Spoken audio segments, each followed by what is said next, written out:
ಅಖಿಲ ಭಾರತ ದಲಿತ ಹಕ್ಕುಗಳ ಆಂದೋಲನ ಕರ್ನಾಟಕ ರಾಜ್ಯ ಮಂಡಳಿ ವತಿಯಿಂದ ರಾಜ್ಯ ಸರ್ಕಾರದ ವಿರುದ್ಧ ಪ್ರತಿಭಟನೆಯನ್ನ ಜಿಲ್ಲಾಧಿಕಾರಿಗಳ ಕಚೇರಿ ಎದುರು ಮಾಡಲಾಯಿತು.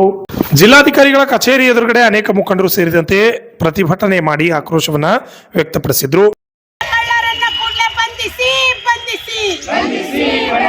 ಬಡವರನ್ನ ಲೂಟಿ ಮಾಡುತ್ತಿರುವ ಶಾಸಕರಿಗೆ ಹೇಳಿ ಧಿಕ್ಕಾರ.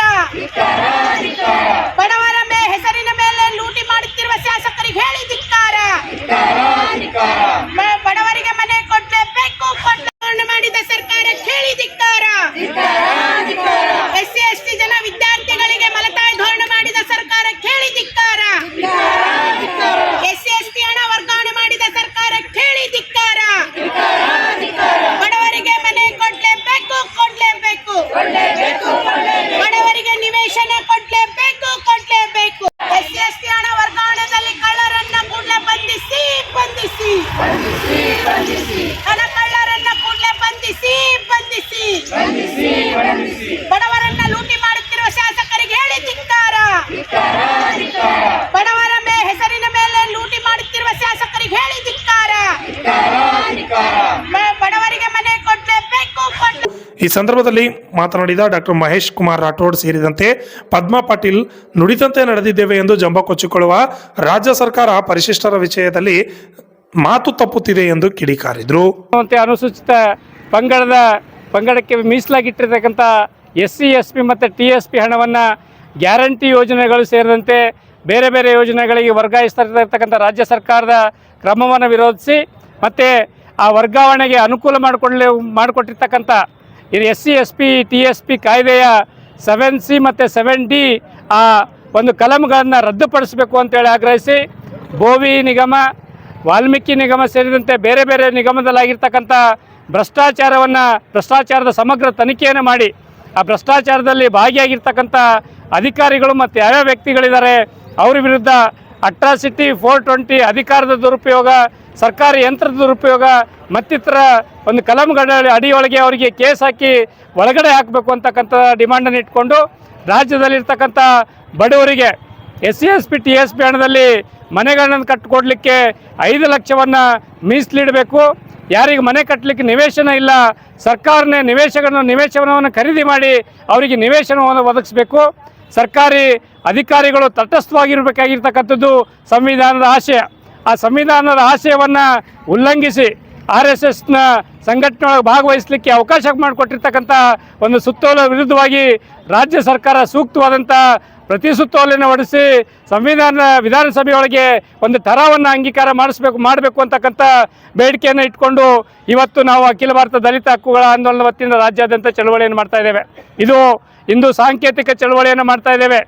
ಮಾನ್ಯ ಸಿದ್ದರಾಮಯ್ಯ ಸಾಹೇಬರೇ, ತಾವು ಹೇಳಿದ್ರಿ ಹಿಂದಿನ ಸರ್ಕಾರ BJP ಸರ್ಕಾರ ದಲಿತ ವಿರೋಧಿಯಾಗಿದೆ, OBC ವಿರೋಧಿಯಾಗಿದೆ, ಮೈನಾರಿಟಿ ವಿರೋಧಿಯಾಗಿದೆ. ಆ ಕಾರಣಕ್ಕೆ ನಮಗೂ ಒಂದು ಮತ ಹಾಕ್ರಿ ಅಂತ ಹೇಳಿದ್ರಿ. SC SB TSP ಹಣವನ್ನು BJP ವರ್ಗಾವಣೆ ಮಾಡ್ತಾ ಇದೆ, ನಮಗೆ ಓಟ್ ಹಾಕ್ರಿ ಅಂತ ಹೇಳಿದ್ರಿ. ನಿಮ್ಮನ್ನು ನಂಬಿದ್ವಿ. ಆದರೆ ನೀವು ಕೂಡ ಈ ರಾಜ್ಯದ ಪರಿಶಿಷ್ಟ ಜಾತಿ ಪರಿಶಿಷ್ಟ ಜನಾಂಗದವರಿಗೆ ಬಡವರಿಗೆ ಮೋಸ ಮಾಡ್ತಾ ಇದ್ದೀರಿ. ನೀವು ನುಡಿದಂತೆ ನಡೆದಿರ್ತಕ್ಕಂಥ ಸರ್ಕಾರ ಅಂತೇಳಿ ಎದೆ ತಟ್ಕೊಂಡು ಹೇಳ್ತೀರಿ. ಆದರೆ ಈ ವಿಷಯಕ್ಕೆ ಸಂಬಂಧಪಟ್ಟಂಗೆ ನೀವು ಆ ರೀತಿ ಹೇಳಲಿಕ್ಕೆ ಸಾಧ್ಯ ಇಲ್ಲ. ನೀವು ಮೋಸ ಮಾಡಿದಿರಿ ಅಂತಕ್ಕಂಥ ವಿಷಯವನ್ನು ಈ ಮೂಲಕ ನಾವು ಹೇಳ್ತಾ ಇದ್ದೇವೆ. ಆ ಕಾರಣಕ್ಕೆ ಈ ಕೂಡಲೇ ತಮ್ಮ ಈ ನೀತಿಯನ್ನು ಬದಲು ಮಾಡಿಕೊಂಡು ಏನು ತಾವು ಹೇಳಿದ್ರಿ ಆ ನುಡಿದಂತೆ ನಡಿಬೇಕು ಅಂತಕ್ಕಂಥ ಒತ್ತಾಯವನ್ನು ಈ ಸಂದರ್ಭದಲ್ಲಿ ಅಖಿಲ ಭಾರತ ದಲಿತ ಹಕ್ಕುಗಳ ಆಂದೋಲನದ ಕಲಬುರಗಿ ಜಿಲ್ಲಾ ಮಂಡಳಿ ಪರವಾಗಿ ಒತ್ತಾಯವನ್ನು ಮಾಡ್ತಾ ಇದ್ದೇವೆ. ನಾನು ಮಹೇಶ್ ಕುಮಾರ್ ರಾಠೋಡ್, ಅಖಿಲ ಭಾರತ ದಲಿತ ಹಕ್ಕುಗಳ ಆಂದೋಲನದ ರಾಷ್ಟ್ರೀಯ ಮಂಡಳಿ ಸದಸ್ಯ.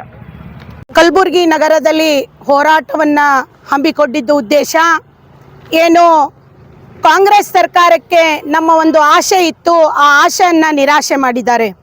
ತಮಗೆಲ್ಲರಿಗೂ ಗೊತ್ತಿದ್ದಂತೆ ಬಡವರಿಗೆ ಸಿಗ್ತಕ್ಕಂಥ ಅನುದಾನವನ್ನು ತಮ್ಮ ಸರ್ಕಾರಕ್ಕೆ ಉಪಯೋಗಿಸಿಕೊಂಡು SC ST ಜನಾಂಗಕ್ಕೆ ಮಲತಾಯಿ ಧೋರಣೆ ಮಾಡಿದ್ದು ಇದು ನಾವು ಖಂಡನೆಯನ್ನು ಮಾಡ್ತಾ ಇದ್ದೀವಿ.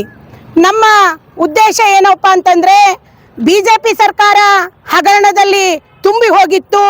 ನಾವು ಕಾಂಗ್ರೆಸ್ಲಿಂದ ಏನಾದರೂ ನಮ್ಮ ಬಡ ಕುಟುಂಬಗಳಿಗೆ ರೈತರಿಗೆ ಸಹಾಯ ಆಗ್ತದ ಅಂತ ಹೇಳಿ ನಾವೆಲ್ಲ ಒಂದುಗೂಡಿ ಇವತ್ತು ಸರ್ಕಾರವನ್ನು ತಂದರೆ ಇವತ್ತು ಸರ್ಕಾರ ನಾಚಿಗೇಡಿ ಕೆಲಸವನ್ನು ಮಾಡಿದೆ.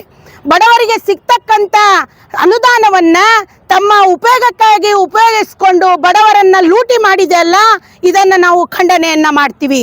ಕೂಡಲೇ ಸರ್ಕಾರ ಎಚ್ಚೆತ್ತುಕೊಂಡು SC ಹಣವನ್ನ ಏನು ನೀವು ಬೇರೆ ಕಡೆ ವರ್ಗಾವಣೆ ಮಾಡಿಸಿದ್ದೀರಿ, ಆ ಹಣ ಕೂಡಲೇ ಬಡವರಿಗೆ ಅವರವರಿಗೆ ಸೇರಬೇಕು ಮತ್ತು ಆ ಹಗರಣದಲ್ಲಿ ಯಾರ್ಯಾರು ಇದ್ದಾರೋ ಅವ್ರಿಗೆ ಕೂಡಲೇ ಜೈಲಿಗಟ್ಟಬೇಕು, ಶಿಕ್ಷೆ ಕೊಡಬೇಕು, ಅವರಿಗೆ ಅಧಿಕಾರದಿಂದ ಕೆಳಗಿಳಿಸಬೇಕು ಅಂತ ನಮ್ಮ ಬೇಡಿಕೆ ಇದೆ. ಮತ್ತೊಂದು, ಸೂರಿಗಾಗಿ ಸಮರ.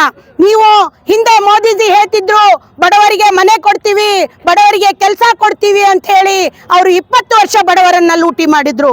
ಆದ್ರೆ ನಮಗೆ ಕಾಂಗ್ರೆಸ್ ಸರ್ಕಾರದಿಂದ ಬಡವರಿಗೆ 5 ಗ್ಯಾರಂಟಿಗಳನ್ನ ನೀವು ಯಾವ ರೀತಿ ಕೊಟ್ಟಿದ್ದೀರಲ್ಲ, 6ನೇ ಗ್ಯಾರಂಟಿಗಳು ಕೂಡ ಹಾಕೋರಿ. ಮೊದಲು ಬಡವರಿಗೆ ಮನೆಯನ್ನ ಕೊಡ್ರಿ, ಬಡವರಿಗೆ ಸೂರು ಕೊಡ್ರಿ.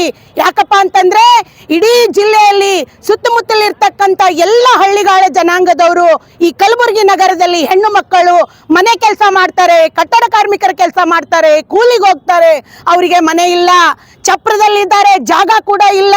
200-300 ಕೆಲಸ ದಿನಕ್ಕೆ ಕೂಲಿ ತಂದು ಬಾಡಿಗೆ ಕಟ್ಟುವಷ್ಟು ಶಕ್ತಿ ಅವರಲ್ಲಿಲ್ಲ. ನೀವು ಹೇಳಿದ್ದೀರಿ ಪ್ರತಿಯೊಂದು ಬಡ ಕುಟುಂಬಕ್ಕೆ ನಾವು ಸೂರು ಕೊಡ್ತೀವಿ ಅಂತ ಹೇಳಿ. ನೀವು ಈಗ ಕೂಡಲೇ ನಮ್ಮ ಬಡ ಕುಟುಂಬದವರಿಗೆ ಸೂರು ಕೊಡುವಂತ ವ್ಯವಸ್ಥೆಯನ್ನ ಮಾಡ್ರಿ. ಕಲಬುರಗಿ ನಗರದಲ್ಲಿ ಬಡವರಿಗೆ ಕಟ್ತಕ್ಕಂತ ಹಲವಾರು ಅಪಾರ್ಟ್ಮೆಂಟ್ಗಳನ್ನ ನೀವು ಕಟ್ಟಿದ್ದೀರಿ. ಬಡವರಿಗೆ ದಾನ ಮಾಡ್ತೀವಿ, ಬಡವರಿಗೆ ಸಹಾಯ ಮನೆಗಳನ್ನ ಕೊಡ್ತೀನಿ ಅಂತೇಳಿ ನೀವು ತೆಗೆದು ನೋಡ್ರಿ. ಯಾರ್ಯಾರಿಗೆ ಕೊಟ್ಟಿದ್ದಾರಪ್ಪ ಅಂತಂದ್ರೆ PAಗಳಿಗೆ, MLA ಚೇಲಾಗಳಿಗೆ, ಅವರಿಗೆ 4-5 ಬಡವರಿಗೆ ಆಶ್ರಯ ಯೋಜನೆಗಳಲ್ಲಿ ಮನೆಗಳನ್ನು ಸಿಕ್ಕಿದಾವು. ಅದನ್ನ ಬಂದ್ ಮಾಡ್ರಿ. ಯಾರು ಬಡವರಿದ್ದಾರೋ, ಯಾರು ಮನೆ ಇಲ್ಲದವರಿದ್ದಾರೋ, ಯಾರು ಬಡ ಕುಟುಂಬದವರಿದ್ದಾರೋ ಅಂಥವ್ರಿಗೆ ಆ ಮನೆಯನ್ನ ಹಂಚ್ರಿ. ಖಾಲಿ ಬಿದ್ದ ಮನೆಗಳಿದ್ದಾವು ಎಷ್ಟೋ ಕಡೆ ಅಪಾರ್ಟ್ಮೆಂಟ್ಗಳು, ಅವು ಬಡವರಿಗೆ ಸೇರಿಸುವಂತ ಕೆಲಸ ಮಾಡ್ರಿ. ಮತ್ತೆ 10-15 ವರ್ಷಗಳಿಂದ ಇಲ್ಲಿ ಕೂಲಿ ನಾಲಿ ಮಾಡ್ಲಿಕ್ಕೆ ಬಂದಿರ್ತಾರ, ಅವ್ರದ್ದು ID ಕಾರ್ಡ್ ಇರಲ್ಲ, ಆಧಾರ್ ಕಾರ್ಡ್ ಬೇರೆ ಹಳ್ಳಿದಿರ್ತಾವು. ನಿಮಗೆ ನಾವಿಲ್ಲಿ ಏನು ಸಹಾಯ ಮಾಡಲ್ಲ ಅಂತ ಹೇಳ್ತೀರಿ. ಅವರು ಇದೇ ದೇಶದವ್ರಲ್ವಾ, ಕರ್ನಾಟಕದವ್ರಲ್ವಾ, ನಮ್ಮ ಭಾರತದವ್ರ. Bureau report RJ32 Kannada news, Kalaburagi.